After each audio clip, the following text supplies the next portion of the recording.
Hi there, this is Rob at reason101.net, and I'm here to show you a way in which you can use the Kong device to use the Kong pads to continuously loop and play a specific drum. So I'll show you how that works. I got it halfway there, so at least we're almost there. So let's create a combinator. Let's create a Kong device, Kong drum. Let's open up the drum modules, and on the first drum we're going to have a synth hi-hat. I'm going to use an overdrive to just boost it a little bit. Okay, now we can close that. Now underneath here, what I'm going to do, I'm going to hold down shift and I'm going to create a Thor. And in the Thor, what I'm going to do is I'm going to use my little initialization patch, and that brings everything down to 0 for Thor. Okay, we're not going to use any of Thor's sound devices. We're just going to use the step sequencer for now. So what I'm going to do is I'm going to turn up the step sequencer to repeat, and I'm going to reduce the steps down to 1 step here. Okay, that's what we need to do. Make sure this is on forward. That is, yes, make sure that's on forward, the direction. Let's go to the back now. What we're going to do is for the gate in, we're going to have the gate velocity of the step sequencer go into the first pad.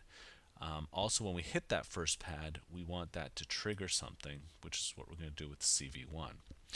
Now let's flip it to the front. We're going to turn on the global envelope. We're going to increase the sustain and the release to full. And then over here, what we're going to do is we are going to take the global envelope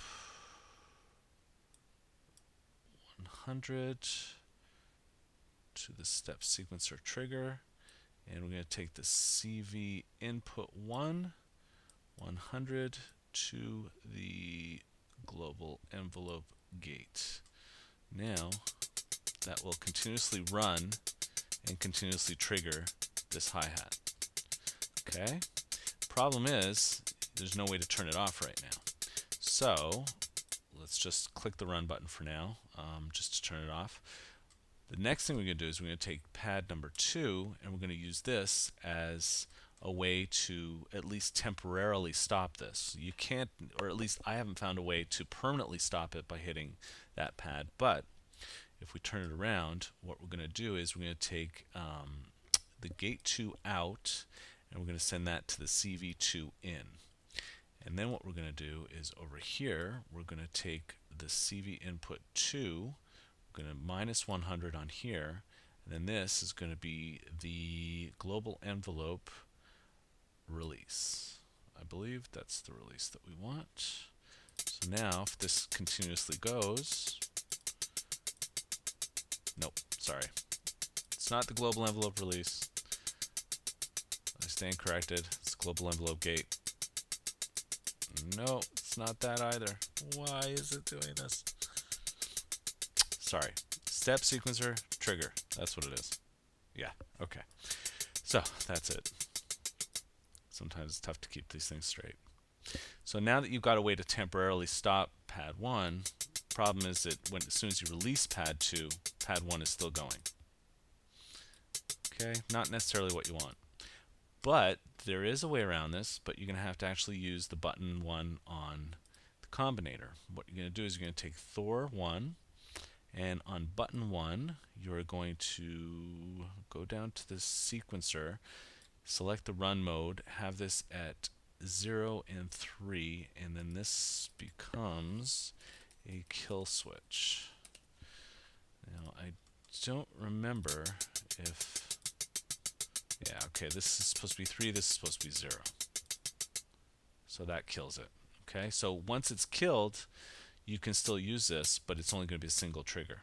As soon as you take this off and remove the kill switch, this goes back to being a continual looper, and this temporarily stops it. If you hit the kill switch, then you've got it back to a single hit. This does nothing. But again, if this is playing, this will stop it temporarily.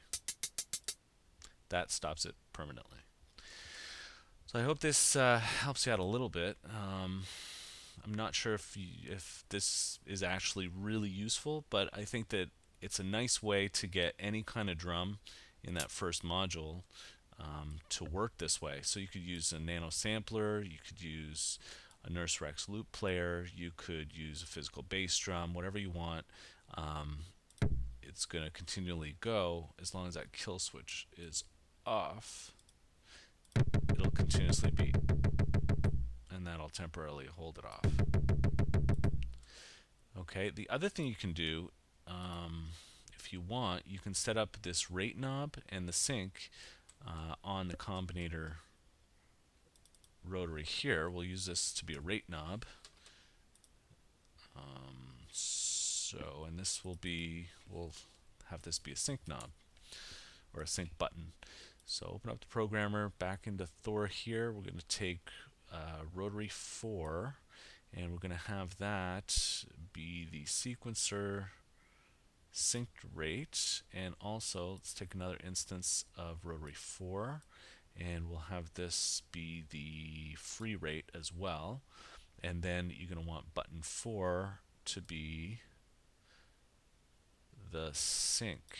So now this is going to be sync off, on. Okay, so now when you play it, when you're playing it through,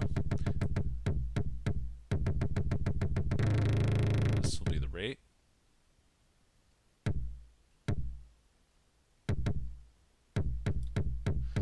Okay, this will be the sync off, and this is the sync on.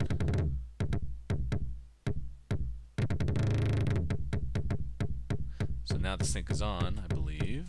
We can check that.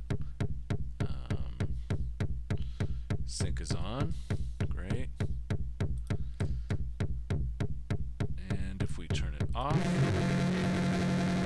yep, that sync is off. And it's gone wild.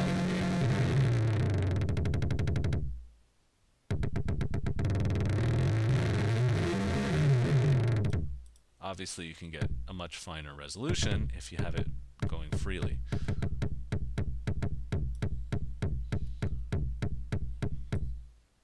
Okay, so that's just one of the things you can do with this type of setup. I hope you find that useful. Again, my name is Rob, and you can come visit me at reason101.net. Thanks a lot for watching.